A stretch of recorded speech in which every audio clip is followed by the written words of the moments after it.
വചനമേ നിത്യജീവന്റെ ആധാരമേ, രക്ഷയേകിടും സത്യമാർഗമേ, എന്റെ ആത്മാവിനാശ്വാസമേ. വചനം വചനം വചനം. യൂദിത്തിന്റെ പുസ്തകം 9-ാം അധ്യായം.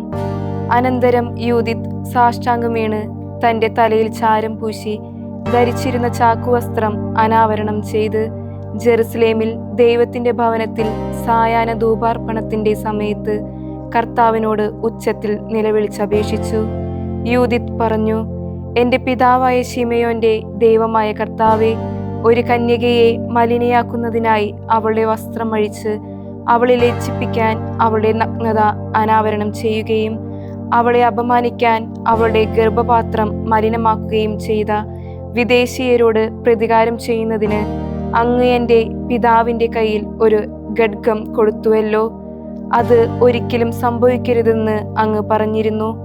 എങ്കിലും അവർ അത് ചെയ്തു. അതിനാൽ അങ്ങ് അവരുടെ ഭരണാധിപന്മാരെ കൊലയ്ക്ക് കൊടുത്തു. അവരുടെ ചതിപ്രയോഗം മൂലം ലജ്ജ പൂണ്ട അവരുടെ കിടക്ക രക്തപങ്കിലമാക്കപ്പെട്ടു. അങ്ങ് അടിമകളെ ഉടമകളോടൊപ്പം പ്രഭുക്കന്മാരെ അവരുടെ സിംഹാസനങ്ങളിൽ മേലും പ്രഹരിച്ചു. അവരുടെ ഭാര്യമാരെ കൊള്ളവസ്തുവായും അവരുടെ പുത്രിമാരെ തടവുകാരായും അങ്ങ് വിട്ടുകൊടുത്തു. അങ്ങയോടുള്ള തീഷ്ണതയിൽ ജ്വലിക്കുകയും തങ്ങളുടെ രക്തം മലിനമാക്കപ്പെട്ടതിൽ വെറുപ്പ് കാണിക്കുകയും അങ്ങയുടെ സഹായം അപേക്ഷിക്കുകയും ചെയ്ത അങ്ങയുടെ അരുമസന്താനങ്ങൾക്കായി അവരുടെ കൊള്ള മുതലെല്ലാം അങ്ങ് വീതം വെച്ചു. ദൈവമേ, എൻ്റെ ദൈവമേ, വിധവയായ എന്നെയും കേൾക്കണമേ. അങ്ങാണ് ഇവയും ഇവയ്ക്കു മുമ്പുള്ളവയും ശേഷമുള്ളവയും ചെയ്തത്. ഇപ്പോഴുള്ളവയും വരാനിരിക്കുന്നവയും അങ്ങ് നിരൂപിച്ചത് തന്നെ. അങ്ങ് നിരൂപിച്ചവ സംഭവിക്കുകയും ചെയ്തു. ഇതാ, അസീറിയക്കാർ വർദ്ധിത ശക്തി നേടിയിരിക്കുന്നു. കുതിരകളാലും കുതിരക്കാരാലും അവർ ഉന്നതി പ്രാപിച്ചിരിക്കുന്നു. കാലാൽപ്പടയുടെ ശക്തിയിൽ അവർ അഹങ്കരിക്കുന്നു. പരിച, കുന്തം, വില്ല്, കവിണ എന്നിവയിൽ അവർ ആശ്രയിക്കുന്നു. അങ്ങാണ് യുദ്ധങ്ങൾ തകർക്കുന്ന കർത്താവെന്ന് അവർ ഗ്രഹിക്കുന്നില്ല. കർത്താവ് എന്നത്രേ അങ്ങയുടെ നാമം. അങ്ങയുടെ സൈന്യത്തിന്റെ ശക്തിയാൽ അവരുടെ കരുത്ത് ചോർത്തിക്കളയണമേ. അങ്ങയുടെ ക്രോധത്താൽ അവരുടെ ആധിപത്യം തകർക്കണമേ. അങ്ങയുടെ വിശുദ്ധ സ്ഥലം അശുദ്ധമാക്കാനും അങ്ങയുടെ നാമത്തിന്റെ മഹത്വം കുടികൊള്ളുന്ന കൂടാരം മലിനമാക്കാനും ബലിപീഠത്തിന്റെ കൊമ്പ് വാളുകൊണ്ട് മുറിച്ചു കളയാനും അവർ നിശ്ചയിച്ചിരിക്കുന്നു. അവരുടെ അഹങ്കാരം കാണണമേ. അവരുടെ ശിരസിൽ അങ്ങയുടെ ക്രോധം വർഷിച്ചാലും വിധവയായ ഞാൻ പദ്ധതിയിട്ട കാര്യത്തിനായി എൻ്റെ കരം ശക്തിപ്പെടുത്തണമേ. അധികാരിയോടൊപ്പം അടിമയെയും ഭരണാധികാരിയോടൊപ്പം ദാസനെയും എൻ്റെ അധരത്തിന്റെ കൗശലത്താൽ പ്രഹരിക്കണമേ. ഒരു സ്ത്രീയുടെ കരത്താൽ അവരുടെ അഹങ്കാരം തകർക്കണമേ. എന്തെന്നാൽ അങ്ങയുടെ ശക്തി അംഗസംഖ്യയിലോ അങ്ങയുടെ പ്രതാപം ശക്തന്മാരിലോ അല്ല.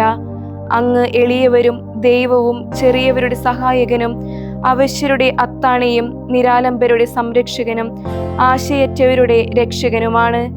എൻ്റെ പിതാവിൻ്റെ ദൈവമേ, ഇസ്രായേലിന്റെ അവകാശത്തിന്റെ ദൈവമേ, സ്വർഗത്തിന്റെയും ഭൂമിയുടെയും നാഥ, ജലാശയങ്ങളുടെ സൃഷ്ടാവേ, അങ്ങയുടെ സകല സൃഷ്ടികളുടെയും രാജാവേ, ദയാപൂർവം എൻ്റെ പ്രാർത്ഥന ശ്രവിക്കണമേ. അങ്ങയുടെ ഉടമ്പടിക്കും അങ്ങയുടെ വിശുദ്ധ ഭവനത്തിനും സിയോൺ മലയ്ക്കും അങ്ങയുടെ മക്കൾക്ക് സ്വന്തമായ ഗൃഹത്തിനും എതിരായി നിഷ്ഠുര പദ്ധതികൾ ആസൂത്രണം ചെയ്ത അവർക്ക് എൻ്റെ കൗശലവചനം മുറിവും വ്രണവുമായി മാറ്റണമേ. അങ്ങാണ് ദൈവമെന്നും അങ്ങ് എല്ലാ ശക്തിയുടെയും ആധിപത്യത്തിൻ്റെയും ദൈവമാണെന്നും അങ്ങല്ലാതെ ഇസ്രായേൽ ജനത്തിന് മറ്റൊരു സംരക്ഷകനില്ലെന്നും അങ്ങയുടെ എല്ലാ ജനതയും ഓരോ ഗോത്രവും അറിയാൻ ഇടയാക്കണമേ. യൂദിത്തിന്റെ പുസ്തകം 10-ാം അധ്യായം. ഇസ്രായേലിന്റെ ദൈവത്തോടുള്ള പ്രലാപം അവസാനിപ്പിക്കുകയും ഈ വാക്കുകളെല്ലാം പൂർത്തിയാക്കുകയും ചെയ്ത ശേഷം അവൾ സാഷ്ടാംഗം വീണെടുത്തു നിന്ന് എഴുന്നേറ്റ് തൻ്റെ ദാസിയെയും വിളിച്ച് സാബത്തുകളിലും അവളുടെ ഉത്സവങ്ങളിലും താമസിക്കാറുണ്ടായിരുന്ന ഭവനത്തിലേക്ക് പോയി. ധരിച്ചിരുന്ന ചാക്കുവസ്ത്രം അഴിച്ച് വിധവാ വസ്ത്രങ്ങൾ മാറ്റി അവൾ ശരീരം വെള്ളം കൊണ്ട് വൃത്തി വരുത്തി. അനന്തരം അവൾ അമൂല്യമായ പരിമള തൈലം പൂശി തലമുടി ചീകി ശിരോഭൂഷണം ധരിക്കുകയും ഭർത്താവായ മനാസെ ജീവിച്ചിരുന്ന കാലത്ത് താൻ അണിയാറുണ്ടായിരുന്ന ആനന്ദവസ്ത്രങ്ങൾ അണിയുകയും ചെയ്തു.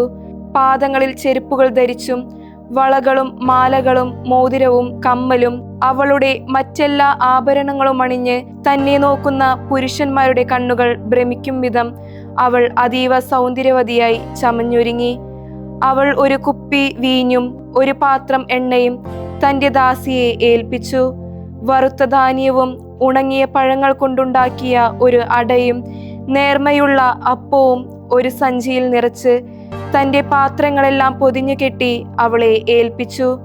അനന്തരം അവൾ ബെത്തൂലിയ നഗര കവാടത്തിലേക്ക് പുറപ്പെട്ടു. അവിടെ നഗരശ്രേഷ്ഠന്മാരായ കാബ്രീസ്, കാർമീസ് എന്നിവരോടുകൂടെ ഉസിയ നിൽക്കുന്നത് കണ്ടു. അവർ അവളെ കണ്ടപ്പോൾ അവളുടെ മുഖത്തിന്റെ ഭാവവ്യത്യാസവും അവളുടെ ഉടയാടയ്ക്കു വന്ന മാറ്റവും മൂലം അവളിൽ ഉളവായ സൗന്ദര്യത്തിൽ അവർ വളരെയേറെ വിസ്മയഭരിതരായി അവളോട് പറഞ്ഞു, നമ്മുടെ പിതാക്കന്മാരുടെ ദൈവം നിനക്ക് കൃപ നൽകുകയും ഇസ്രായേലരുടെ അഭിവൃദ്ധിക്കും ജെറുസലേമിന്റെ ഉയർച്ചയ്ക്ക് വേണ്ടിയുള്ള നിന്റെ പദ്ധതികൾ നിറവേറ്റുകയും ചെയ്യട്ടെ. അവൾ ദൈവത്തെ ആരാധിച്ചുകൊണ്ട് അവരോട് പറഞ്ഞു, നഗരകവാടം എനിക്ക് തുറന്നു തരാൻ കൽപ്പിക്കുവിൻ. നിങ്ങൾ എന്നോട് പറഞ്ഞ കാര്യങ്ങൾ പൂർത്തീകരിക്കാനായി ഞാൻ പുറത്തേക്ക് പോകാം. അവൾ പറഞ്ഞതനുസരിച്ച് അവൾക്കായി വാതിൽ തുറന്നു കൊടുക്കാൻ അവർ യുവാക്കന്മാരോട് നിർദ്ദേശിച്ചു. അവർ അപ്രകാരം ചെയ്തു. യൂദിത് പുറത്തു കടന്നു, അവളോടൊപ്പം അവളുടെ ദാസിയും. അവൾ മലയുടെ താഴേക്കിറങ്ങി. താഴ്വരയിലൂടെ കടക്കുന്നതുവരെ നഗരത്തിലെ ആളുകൾ അവളെ നോക്കിക്കൊണ്ടു നിന്നു. പിന്നെ അവർ അവളെ കണ്ടില്ല. അവർ താഴ്വരയിലൂടെ നേരെ നടന്നു. അപ്പോൾ അസീറിയക്കാരുടെ കാവൽപ്പട അവളെ കാണാനിടയായി. അവർ അവളെ പിടികൂടി. നീ ആരുടെ കൂട്ടത്തിൽപ്പെട്ടവളാണെന്നും എവിടെ നിന്ന് വരുന്നുവെന്നും എങ്ങോട്ട് പോകുന്നുവെന്നും ചോദിച്ചു. അവൾ പറഞ്ഞു, ഞാൻ ഒരു ഹെബ്രായ പുത്രിയാണ്. ഞാൻ അവരുടെ പക്കൽ നിന്ന് ഓടി രക്ഷപ്പെടുകയാണ്. എന്തെന്നാൽ അവർ ഉടനെ നിങ്ങൾക്ക് ഇരയാകുമല്ലോ. ഞാൻ നിങ്ങളുടെ സർവ്വസൈന്യാധിപൻ ഹോളോഫോർണസിന്റെ പക്കലേക്ക് ശരിയായ വിവരങ്ങൾ ധരിപ്പിക്കാൻ പോവുകയാണ്. അവന്റെ ആളുകളിൽ ഒരാളുടെയും ശരീരമോ ആത്മാവോ നഷ്ടപ്പെടാതെ അവൻ പോകുന്നതിനും അങ്ങനെ മലനാടാകെ പിടിച്ചടക്കുന്നതിനും ഉതകുന്ന ഒരു മാർഗം ഞാൻ അവന്റെ മുൻപിൽ കാണിച്ചു കൊടുക്കും. തങ്ങളുടെ മുൻപിൽ ആശ്ചര്യകരമാം വിധം സൗന്ദര്യവതിയായിരുന്ന അവളുടെ വാക്കുകൾ കേൾക്കുകയും അവളുടെ മുഖം കാണുകയും ചെയ്തപ്പോൾ ആ പുരുഷന്മാർ അവളോട് പറഞ്ഞു, ഞങ്ങളുടെ യജമാനന്റെ സമീപത്തേക്ക് ഇറങ്ങിപ്പോരാൻ തുനിഞ്ഞതുകൊണ്ട് നീ നിന്റെ ജീവൻ രക്ഷിച്ചു. ഇപ്പോൾ നീ അവന്റെ കൂടാരത്തിലേക്ക് ചെല്ലുക. അവന്റെ കരങ്ങളിൽ നിന്നെ ഏൽപ്പിക്കുന്നതുവരെ ഞങ്ങളിൽ ചിലർ നിന്റെ കൂടെ വരാം. അവന്റെ മുൻപിൽ നിൽക്കുമ്പോൾ നിന്റെ ഹൃദയത്തിൽ ഭയം വേണ്ട. നീ ഇപ്പോൾ പറഞ്ഞതുപോലെ തന്നെ പറയുക. അവൻ നിന്നോട് നന്നായി വർത്തിക്കും. അവർ തങ്ങളിൽ നിന്ന് 100 ആളുകളെ തിരഞ്ഞെടുത്തു. അവർ അവളുടെയും അവളുടെ ദാസിയുടെയും കൂടെ പോവുകയും ഹോളോഫർണസിന്റെ കൂടാരത്തിലേക്ക് അവരെ നയിക്കുകയും ചെയ്തു. പാളയം മുഴുവൻ ഇളകി വശായി. എന്തെന്നാൽ അവളുടെ വരവ് കൂടാരങ്ങളിൽ അറിയിക്കപ്പെട്ടു. അവളെക്കുറിച്ച് അവർ ഹോളോഫർണസിന് അറിവ് നൽകുന്നത് വരെ അവൾ അവന്റെ കൂടാരത്തിന് പുറത്തു നിൽക്കുമ്പോൾ അവർ വന്ന് അവളുടെ ചുറ്റും കൂടി നിന്നു. അവളുടെ സൗന്ദര്യത്തിൽ അവർ അത്ഭുതപ്പെട്ടു. അവളെ പ്രതി അവർ ഇസ്രായേലരെ കുറിച്ചും അത്ഭുതപ്പെട്ടു. ഓരോരുത്തരും പരസ്പരം പറഞ്ഞു, ഇത്തരം സ്ത്രീകൾ തങ്ങൾക്കിടയിലുള്ള ഈ ജനതയെ ആരെങ്കിലും അവഹേളിക്കുമോ? അവരിൽ ഒരു പുരുഷനും അവശേഷിക്കുന്നത് നല്ലതല്ല. എന്തെന്നാൽ അവർ സ്വതന്ത്രരായിരിക്കാൻ അനുവദിക്കപ്പെട്ടാൽ അവർ ഭൂമി മുഴുവൻ കെണിയിൽപ്പെടുത്താൻ ശക്തരാകും. അപ്പോൾ ഹോളോഫർണസിന്റെ അംഗരക്ഷകരും സേവകന്മാരെല്ലാവരും പുറത്തു വന്ന് അവളെ കൂടാരത്തിലേക്ക് കൂട്ടിക്കൊണ്ടുപോയി. ഹോളോഫർണസ് സ്വർണവും മരതകവും വിലയേറിയ രത്നങ്ങളും കൊണ്ട് അലങ്കരിച്ച പട്ടുമേൽക്കട്ടിയുള്ള തന്റെ കിടക്കയിൽ വിശ്രമിക്കുകയായിരുന്നു.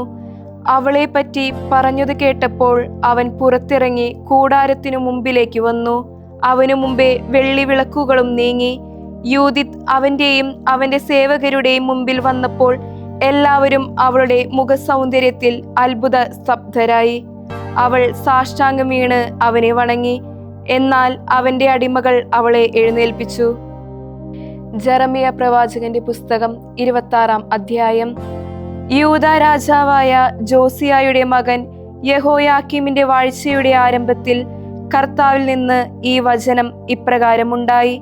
കർത്താവ് ഇങ്ങനെ അരുളി ചെയ്യുന്നു: നീ കർത്താവിന്റെ ആലയാങ്കണത്തിൽ നിന്നുകൊണ്ട് കർത്താവിന്റെ ആലയത്തിൽ ആരാധിക്കാനായി വരുന്ന യൂദാ പട്ടണങ്ങൾക്കെല്ലാം എതിരെ അവരോട് സംസാരിക്കാനായി ഞാൻ കൽപ്പിച്ച എല്ലാ വചനങ്ങളും പ്രഖ്യാപിക്കുക.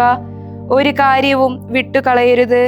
ഒരു പക്ഷേ അവർ അത് ശ്രദ്ധിച്ച് ഓരോരുത്തനും തൻ്റെ ദുർമാർഗത്തിൽ നിന്ന് പിന്തിരിഞ്ഞേക്കാം.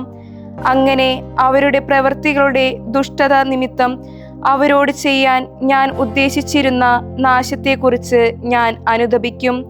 നീ അവരോട് പറയുക: കർത്താവ് ഇങ്ങനെ അരുൾ ചെയ്യുന്നു, നിങ്ങൾ എന്നെ അനുസരിച്ച് ഞാൻ നിങ്ങളുടെ മുൻപിൽ വെച്ചിരിക്കുന്ന എൻ്റെ നിയമത്തിൽ ചരിക്കാൻ എന്നെ ശ്രവിക്കുകയില്ലെങ്കിൽ തുടർച്ചയായി ഞാൻ നിങ്ങളുടെ അടുക്കിലേക്ക് അയക്കുന്ന എൻ്റെ ദാസരായ പ്രവാചകന്മാരുടെ വാക്കുകൾ കേൾക്കാതെയും അനുസരിക്കാതെയും ഇരുന്നാൽ ഈ ഭവനത്തെ ഞാൻ ശീലോ പോലെയാക്കും. ഈ നഗരത്തെ ഭൂമിയിലെ സകല ജനതകൾക്കും ശാപമാക്കി മാറ്റും. കർത്താവിൻ്റെ ഭവനത്തിൽ വെച്ച് ജെറമിയ ഈ വാക്കുകൾ സംസാരിക്കുന്നത് പുരോഹിതന്മാരും പ്രവാചകന്മാരും ജനം മുഴുവനും കേട്ടു. മുഴുവൻ ജനത്തോടും സംസാരിക്കാൻ കർത്താവ് കൽപ്പിച്ചതെല്ലാം ജെറമിയ സംസാരിച്ചു കഴിഞ്ഞപ്പോൾ, നീ നിശ്ചയമായും മരിക്കണം എന്നു പറഞ്ഞുകൊണ്ട് പുരോഹിതന്മാരും പ്രവാചകന്മാരും ജനം മുഴുവനും അവനെ പിടികൂടി. ഈ ആലയം ശീലോ പോലെയാകും, നിവാസിയില്ലാതെ ഈ നഗരം വിജനമാകും എന്ന് നീ കർത്താവിന്റെ നാമത്തിൽ പ്രവചിച്ചതെന്തിന്? ജനം മുഴുവൻ കർത്താവിന്റെ ആലയത്തിൽ അവന്റെ അരികിൽ സമ്മേളിച്ചു. യൂദായിലെ പ്രഭുക്കന്മാർ ഇക്കാര്യങ്ങൾ കേട്ടു. അവർ രാജകൊട്ടാരത്തിൽ നിന്ന് കർത്താവിന്റെ ഭവനത്തിലേക്ക് കയറി ചെന്ന് കർത്താവിന്റെ ആലയത്തിന്റെ പുതുകവാടവാതിൽക്കൽ ആസനസ്ഥരായി. അപ്പോൾ പുരോഹിതന്മാരും പ്രവാചകന്മാരും പ്രഭുക്കന്മാരോടും സകല ജനത്തോടുമായി ഇപ്രകാരം പറഞ്ഞു: ഇയാൾക്കു മരണവിധി തന്നെ. എന്തെന്നാൽ നിങ്ങളുടെ കാതുകൊണ്ട് തന്നെ നിങ്ങൾ കേട്ടതുപോലെ ഇവൻ ഈ നഗരത്തിനെതിരായി പ്രവചിച്ചിരിക്കുന്നു. അപ്പോൾ എല്ലാ പ്രഭുക്കന്മാരോടും ജനം മുഴുവനോടുമായി ജെറമിയ ഇപ്രകാരം പറഞ്ഞു: നിങ്ങൾ കേട്ട വാക്കുകളെല്ലാം ഈ ആലയത്തിനും ഈ നഗരത്തിനുമെതിരായി പ്രവചിക്കാൻ കർത്താവാണ് എന്നെ അയച്ചിരിക്കുന്നത്. നിങ്ങൾക്കെതിരായി പ്രഖ്യാപിച്ച അനർത്ഥത്തെക്കുറിച്ച് കർത്താവ് മനസ്സുമാറ്റേണ്ടതിന് ഇപ്പോൾ നിങ്ങളുടെ മാർഗങ്ങളും ചെയ്തികളും നന്നാക്കുവിൻ. നിങ്ങളുടെ ദൈവമായ കർത്താവിന്റെ വാക്കുകൾ അനുസരിക്കുവിൻ. ഞാനിതാ നിങ്ങളുടെ കയ്യിലാണ്. നിങ്ങളുടെ ദൃഷ്ടികളിൽ നല്ലതും യുക്തവുമായതനുസരിച്ച് നിങ്ങൾ പ്രവർത്തിച്ചു കൊള്ളുവിൻ. എന്നാൽ നിശ്ചയമായും നിങ്ങൾ അറിഞ്ഞുകൊള്ളുവിൻ, നിങ്ങൾ എന്നെ കൊന്നാൽ തീർച്ചയായും നിങ്ങളുടെയും ഈ നഗരത്തിൻ്റെയും അതിൻ്റെ നിവാസികളുടെയും മേൽ നിഷ്കളങ്ക രക്തമായിരിക്കും നിങ്ങൾ സമ്മാനിക്കുന്നത്. എന്തെന്നാൽ ഈ വാക്കുകളെല്ലാം നിങ്ങളുടെ കാതുകളിൽ പറയാൻ സത്യമായും കർത്താവാണ് എന്നെ അയച്ചിരിക്കുന്നത്. അപ്പോൾ പ്രഭുക്കന്മാരും ജനം മുഴുവനും പുരോഹിതന്മാരോടും പ്രവാചകന്മാരോടും പറഞ്ഞു: ഇയാൾക്ക് ഒരു മരണവിധിയുമില്ല. എന്തെന്നാൽ നമ്മുടെ ദൈവമായ കർത്താവിന്റെ നാമത്തിലാണ് ഇവൻ നമ്മോട് സംസാരിച്ചത്. അപ്പോൾ ദേശത്തെ ശ്രേഷ്ഠന്മാരിൽ നിന്നുള്ള ചിലർ എഴുന്നേറ്റ് ജനസഭ മുഴുവനോടുമായി ഇപ്രകാരം പറഞ്ഞു: യൂദാ രാജാവായ ഹെസക്കിയായുടെ കാലത്ത് മൊറേഷ്യത്തുകാരനായ മിക്ക ആയിരുന്നു പ്രവാചകൻ. അവൻ യൂദാ ജനം മുഴുവനോടുമായി ഇപ്രകാരം പറഞ്ഞു: സൈന്യങ്ങളുടെ കർത്താവ് അരുളി ചെയ്യുന്നു, സിയോൺ വയൽ ഉഴുതുമറിക്കപ്പെടും, ജെറുസലേം ഒരു കൽക്കൂമ്പാരമായിരിക്കും, ആലയപർവ്വതം വനപർവ്വതവും. എന്നിട്ട് യൂദാ രാജാവായ ഹെസക്കിയായും യൂദാ മുഴുവനും അവനെ വധിക്കാൻ തുനിഞ്ഞു. അവൻ കർത്താവിനെ ഭയപ്പെടുകയും കർത്താവിന്റെ മുൻപിൽ കേണപേക്ഷിക്കുകയുമല്ലേ ചെയ്തത്. അവർക്കെതിരായി പ്രഖ്യാപിച്ച അനർത്ഥത്തെക്കുറിച്ച് അപ്പോൾ കർത്താവ് അനുതപിച്ചു. എന്നാൽ വലിയ അനർത്ഥമാണ് നാം നമ്മുടെ മേൽ ചെയ്തു വെക്കുന്നത്. കിരിയാത്ത് യെയാറിമിലെ ശെമായായുടെ പുത്രൻ ഊറിയ എന്നൊരുവനും കർത്താവിന്റെ നാമത്തിൽ പ്രവചിച്ചിരുന്നു. അവൻ ഈ നഗരത്തിനെതിരായും ഈ ദേശത്തിനെതിരായും ജെറമിയായുടെ എല്ലാ വചസ്സുകൾക്കും സമാനമായി പ്രവചിച്ചു. യെഹോയാക്കീം രാജാവും അവന്റെ എല്ലാ പടയാളികളും എല്ലാ പ്രഭുക്കന്മാരും അവന്റെ വാക്കുകൾ കേട്ടു. അപ്പോൾ രാജാവ് അവനെ വധിക്കാൻ ശ്രമിച്ചു. എന്നാൽ ഊറിയ ഇത് കേട്ട് ഭയന്ന് പലായനം ചെയ്ത് ഈജിപ്തിൽ എത്തിച്ചേർന്നു. യെഹോയാക്കീം രാജാവ് ഈജിപ്തുകാരനായ ഒരുവനെയും അക്ബോറിന്റെ മകൻ എൽനാഥനെയും അവനോടൊപ്പം ഉണ്ടായിരുന്നവരെയും ഈജിപ്തിലേക്ക് അയച്ചു. അവർ ഊറിയായെ ഈജിപ്തിൽ നിന്ന് പുറത്തിറക്കി യെഹോയാക്കീം രാജാവിന്റെ അടുക്കലെത്തിച്ചു. രാജാവ് അവനെ വാളുകൊണ്ട് വധിച്ച് അവന്റെ ജഡം പൊതുശ്മശാനത്തിലേക്ക് എറിഞ്ഞു. എന്നാൽ ജെറമിയായെ വധിക്കാൻ ജനത്തിന്റെ കരത്തിലേക്ക് അവനെ വിട്ടുകൊടുക്കാതിരിക്കാൻ ഷാഫാന്റെ പുത്രൻ അഹിക്കാമിന്റെ കരം അവനോടുകൂടെ ഉണ്ടായിരുന്നു. അപ്പസ്തോലന്മാരുടെ പ്രവർത്തനങ്ങൾ 25-ാം അധ്യായം. ഫേസ്തൂസ് പ്രവിശ്യയിലെത്തി 3 ദിവസം കഴിഞ്ഞ് കേസറിയായിൽ നിന്ന് ജെറുസലേമിലേക്ക് പോയി. പുരോഹിത പ്രമുഖന്മാരും യഹൂദ പ്രമാണിമാരും പൗലോസിനെതിരായി അവനെ ധരിപ്പിച്ചു. അവനോട് അപേക്ഷിക്കുകയും ചെയ്തു. തങ്ങൾക്ക് അവനിൽ നിന്ന് ഒരു ആനുകൂല്യം എന്ന നിലയിൽ അവനെ ജെറുസലേമിലേക്ക് അയക്കാൻ അവർ അവനോട് അഭ്യർത്ഥിച്ചു. വഴിയിൽ വെച്ച് അവനെ കൊല്ലാൻ അവർ കെണിവെച്ചിരുന്നു. പൗലോസിനെ കേസറിയായിൽ സൂക്ഷിച്ചിട്ടുണ്ടെന്നും താൻ ഉടനെ അവിടെ പോകാൻ ഉദ്ദേശിക്കുന്നുണ്ടെന്നും ഫേസ്തൂസ് മറുപടി നൽകി. അവൻ പറഞ്ഞു, അതുകൊണ്ട് നിങ്ങളിൽ പ്രമാണിമാർ എൻ്റെ കൂടെ വന്ന് അവന്റെ പേരിൽ എന്തെങ്കിലും കുറ്റമുണ്ടെങ്കിൽ അവനെതിരെ പരാതിപ്പെടട്ടെ. 8-10 ദിവസത്തോളം അവരുടെ ഇടയിൽ താമസിച്ച ശേഷം അവൻ കേസറിയായിലേക്ക് മടങ്ങിപ്പോയി. അടുത്ത ദിവസം അവൻ ന്യായാസനത്തിൽ ഇരുന്ന് പൗലോസിനെ കൊണ്ടുവരാൻ കൽപ്പിച്ചു. അവൻ വന്നപ്പോൾ ജെറുസലേമിൽ നിന്നെത്തിയിരുന്ന യഹൂദന്മാർ അവന്റെ ചുറ്റും നിന്ന് ഗുരുതരമായ പല കുറ്റങ്ങളും ആരോപിച്ചു. എന്നാൽ തെളിയിക്കാൻ അവർക്ക് കഴിഞ്ഞില്ല. യഹൂദരുടെ നിയമത്തിനെതിരായോ ദേവാലയത്തിനെതിരായോ സീസറിനെതിരായോ താൻ തെറ്റു ചെയ്തിട്ടില്ലെന്ന് പൗലോസ് പ്രതിവാദം നടത്തി. എന്നാൽ യഹൂദരോട് ഒരാനുകൂല്യം കാണിക്കാൻ ആഗ്രഹിച്ചുകൊണ്ട് ഫേസ്തൂസ് പൗലോസിനോട് ചോദിച്ചു, ജെറുസലേമിലേക്ക് പോകാനും അവിടെ എൻ്റെ മുൻപിൽ വെച്ച് ഇവയെപ്പറ്റി വിസ്തരിക്കപ്പെടാനും നിനക്ക് സമ്മതമാണോ? പൗലോസ് പറഞ്ഞു, ഞാൻ സീസറിന്റെ ന്യായാസനത്തിങ്കലാണ് നിൽക്കുന്നത്. അവിടെയാണ് ഞാൻ വിചാരണ ചെയ്യപ്പെടേണ്ടതും.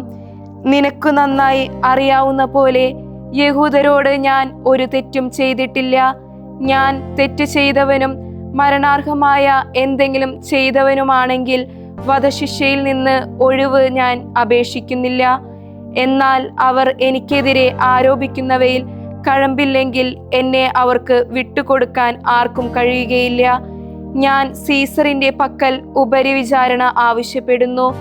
ഫേസ്തൂസ് തന്റെ സംഘത്തോട് ആലോചിച്ചിട്ട് മറുപടി പറഞ്ഞു, നീ സീസറിന്റെ പക്കൽ ഉപരിവിചാരണ അഭ്യർത്ഥിച്ചിരിക്കുന്നതിനാൽ അവന്റെ അടുത്തേക്ക് നീ പോകണം.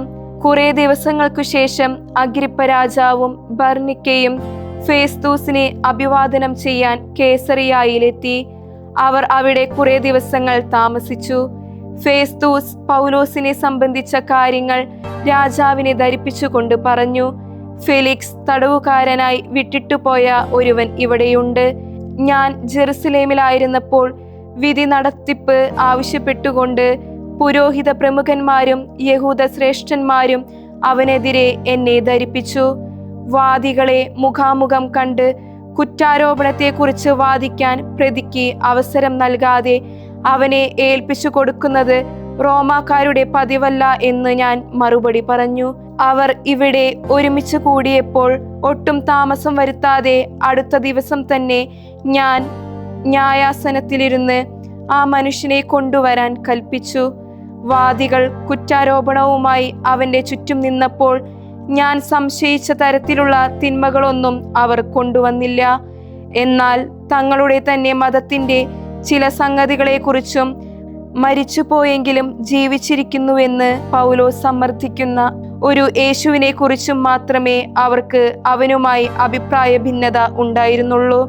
ഇക്കാര്യങ്ങളെക്കുറിച്ചുള്ള അന്വേഷണത്തിന് എനിക്ക് നിശ്ചയമില്ലാതെ വന്നപ്പോൾ ജെറുസലേമിലേക്ക് പോകാനും അവിടെ ഇക്കാര്യങ്ങളെക്കുറിച്ച് വിസ്തരിക്കപ്പെടാനും ഇഷ്ടപ്പെടുന്നുവോ എന്ന് ഞാൻ അവനോട് ചോദിച്ചു.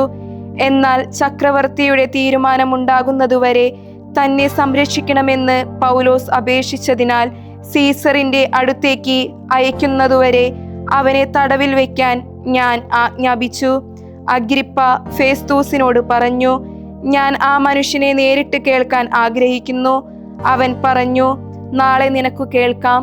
അതുകൊണ്ട് അടുത്ത ദിവസം അഗ്രിപ്പായും ബെർണിക്കയും സഹസ്രാധിപന്മാരോടും നഗരത്തിലെ പൗരപ്രമുഖന്മാരോടുമൊത്ത് തികഞ്ഞ പ്രൗഢിയോടെ സമ്മേളനശാലയിൽ വന്നു. ഫേസ്തൂസ് ആജ്ഞാപിച്ചതനുസരിച്ച് പൗലോസിനെ കൊണ്ടുവന്നു.